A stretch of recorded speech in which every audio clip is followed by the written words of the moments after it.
Baik, perkenalkan, saya Alif Ahmad Al-Mujahid, mahasiswa Prodi PJJ Sistem Informasi dengan NIM 230101010167. Saya akan mempresentasikan tugas ujian akhir semester Pendidikan Pancasila yang berjudul Menciptakan Wawasan dan Pengetahuan Kebangsaan yang Pancasialis dalam Membentengi Masuknya Ancaman dan Kerongkongan.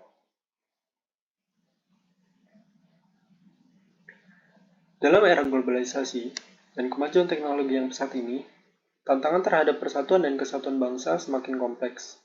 Oleh karena itu, pemahaman mendalam tentang Pancasila sebagai landasan ideologi negara kita menjadi semakin penting.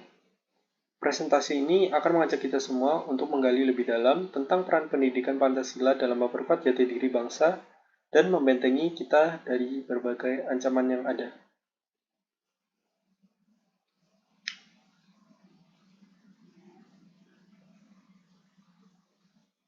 Pancasila sebagai dasar negara kita memiliki sejarah yang panjang dan penuh makna.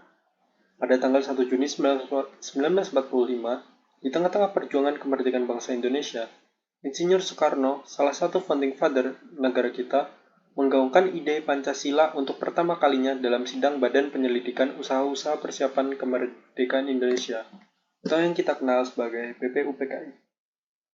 Proses pembentukan Pancasila tidak berhenti di situ. Pada tanggal 22 Juni 1945, sebuah kelompok yang dikenal sebagai Panitia 9 yang terdiri dari tokoh-tokoh perjuangan kemerdekaan merumuskan Piagam Jakarta. Piagam ini menjadi cikal bakal dari Pancasila yang kita kenal sekarang.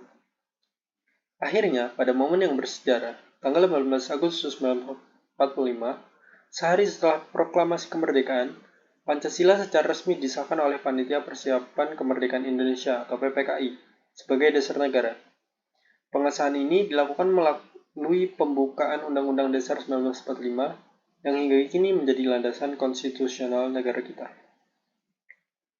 Perjalanan sejarah ini menunjukkan bahwa Pancasila bukan sekadar rumusan yang dibuat secara sembarangan, melainkan hasil dari pemikiran mendalam dan perjuangan para pendiri bangsa untuk menciptakan landasan ideologis yang kokoh bagi negara Indonesia.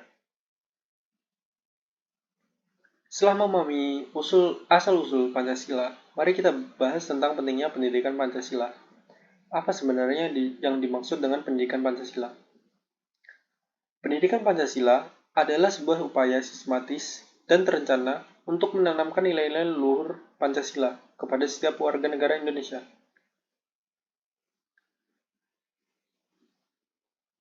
Tujuannya bukan hanya untuk memberikan pengetahuan teoritis, tetapi lebih dari itu, untuk membentuk individu yang berjiwa nasionalis, berakhlak mulia, serta memiliki rasa tanggung jawab sosial yang tinggi.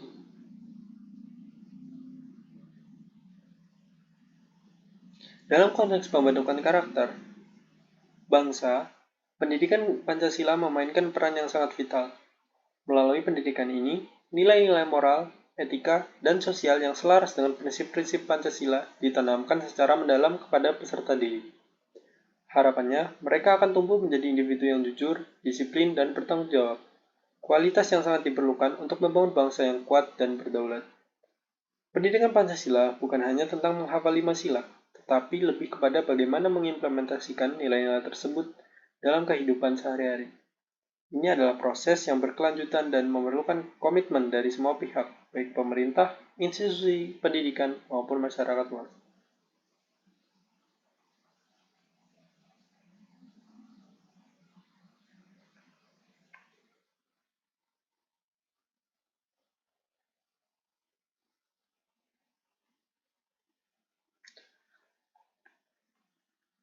Jenis-jenis ancaman terhadap persatuan bangsa. Sekarang, mari kita beralih ke topik yang tidak kalah pentingnya, ancaman terhadap persatuan bangsa kita.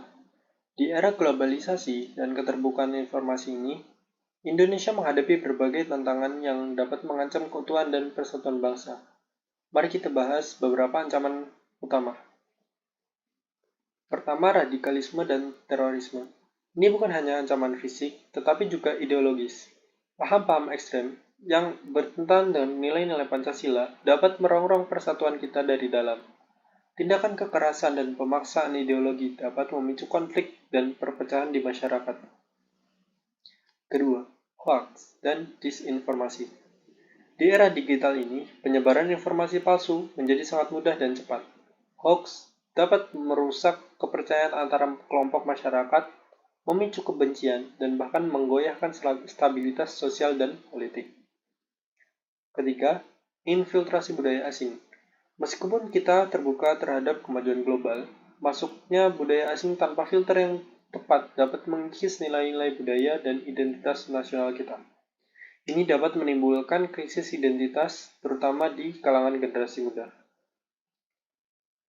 Terakhir, ekstremisme ideologi. Pandangan-pandangan ekstrim yang tidak toleran terhadap perbedaan dapat memecah belah masyarakat kita yang majemuk. Ideologi-ideologi yang bertentangan dengan semangat Bhinneka Tunggal Ika dapat menciptakan polarisasi dan mengancam keharmonisan sosial. Semua ancaman ini, jika tidak ditangani dengan baik, berpotensi melemahkan fondasi persatuan dan kesatuan bangsa yang telah kita bangun bersama selama ini. Upaya membentengi masuknya ancaman. Menghadapi berbagai ancaman tersebut, kita tidak boleh tinggal diam. Ada beberapa upaya strategis yang dapat kita lakukan untuk membentengi bangsa kita. Pertama, melalui pendidikan karakter. Ini bukan sekedar slogan, tetapi harus diimplementasikan secara nyata. Misalnya melalui pembelajaran tematik yang mengintegrasikan nilai-nilai kebangsaan ke dalam berbagai mata pelajaran. Kita juga perlu mendorong kegiatan sosial yang membangun rasa empati dan solidaritas. Tak kalah pentingnya, memberikan penghargaan dan pengakuan kepada mereka yang menunjukkan karakter positif sesuai nilai-nilai Pancasila. Kedua, memaksimalkan peran media massa dan komunitas. Media massa harus didorong untuk menyebarkan konten-konten edukatif yang membangun kesadaran akan pentingnya persatuan dan nilai-nilai kebangsaan. Kampanye sosial yang efektif juga diperlukan untuk meningkatkan kesadaran publik tentang bahaya radikalisme, hoaks, dan ancaman lainnya. Di tingkat komunitas, partisipasi aktif dalam kegiatan sosial dan diskusi publik dapat menjadi benteng yang kuat terhadap infiltrasi ideologi asing.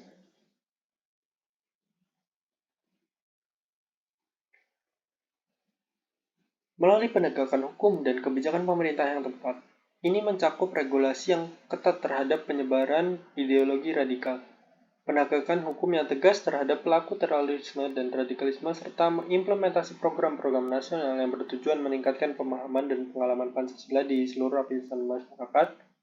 Semua upaya ini membutuhkan kerjasama yang erat antara pemerintah, institusi pendidikan, media, dan seluruh elemen masyarakat. Hanya dengan upaya bersama, kita dapat membangun benteng yang kokoh terhadap berbagai ancaman yang ada.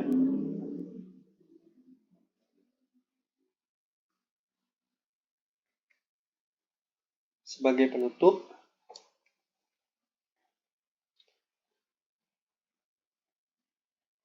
izinkan saya menegaskan kembali bahwa menciptakan wawasan kebangsaan yang Pancasilais bukan hanya tugas pemerintah atau institusi pendidikan semata. Ini adalah tanggung jawab kita bersama sebagai warga negara Indonesia.